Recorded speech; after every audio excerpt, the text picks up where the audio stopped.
Wagner captures Russian commander as Prigozhin feud with army escalates. Here's a summary of the article. Yevgeny Prigozhin's Wagner group of mercenaries has captured a Russian commander, as the notorious leader further escalates his feud with the regular army. In a video posted on Prigozhin's social media channels, Lieutenant Colonel Roman Venevitin, the commander of Russia's 72nd Brigade, tells an interrogator that, while drunk, he had ordered his troops to fire on a Wagner convoy. Last week, Prigozhin accused the Russian army of trying to blow up his men as they were pulling back from the eastern Ukrainian town of Bakhmut. Some nationalist pro-war commentators said Wagner's arrest of a senior Russian soldier attested to Prigozhin's growing influence within the Kremlin. Yevgeny Prigozhin, whose subordinates posted a video in which they mock a senior officer and an entire brigade commander, is allowed to do whatever he wants. He is considered as the highest caste. Igor Strelkov, a retired Russian special operations officer and popular military blogger, wrote on his Telegram channel, "Since the start of the war, Prigozhin has emerged as one of the most visible power players, frequently using social media to deliver scorching tirades against the defense ministry. Last week, Prigozhin received rare public criticism when two close allies of the Chechen leader, Ramzan Kadyrov, described him as a hysterical blogger who undermined Russia's war effort." This post received a score of 17,000, with an upvote ratio of 96%. Here are the top comments in response to this article. Drunk Russian commander orders troops to fire on unruly mercenaries. Mercenaries then capture commander. What a bunch of clowns. It honestly feels sometimes like Russia is slowly fracturing into factions. Civil war soon? For a brief period of history, Ukraine was one of the most powerful countries in the world because they had more nukes than anyone other than the US and Russia.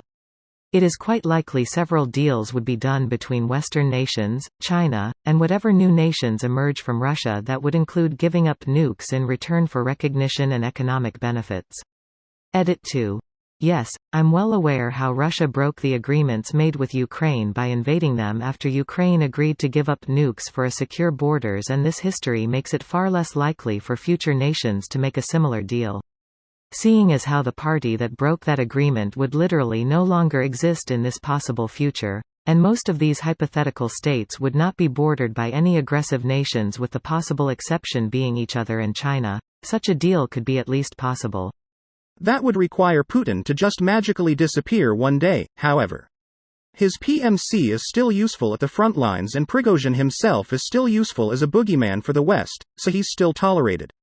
I can definitely see a big power struggle if Putin suddenly disappears, perhaps even a violent one, but I can't see Russia actually breaking apart. More autonomy within the state? Sure, but not secessions. Greater than Prigozhin may have his PMC and soldiers personally loyal to him. But guess where he gets his money from?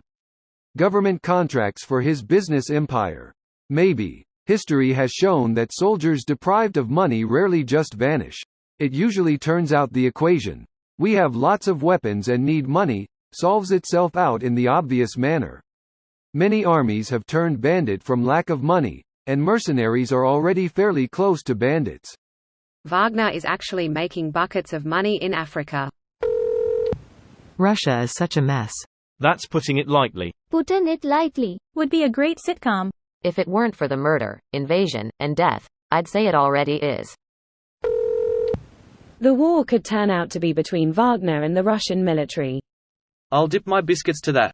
I've not heard that phrase before and I love it. Definitely stealing it. Spread the word, my friend. I'll dip my biscuits for that. Close enough. Wait. I have a burning question. Are the English folk assuming dipping in tea, coffee, and the US folks assuming dipping in gravy? Because that would be appropriate biscuit dipping in those places. This video was automatically created by Reddit to speech.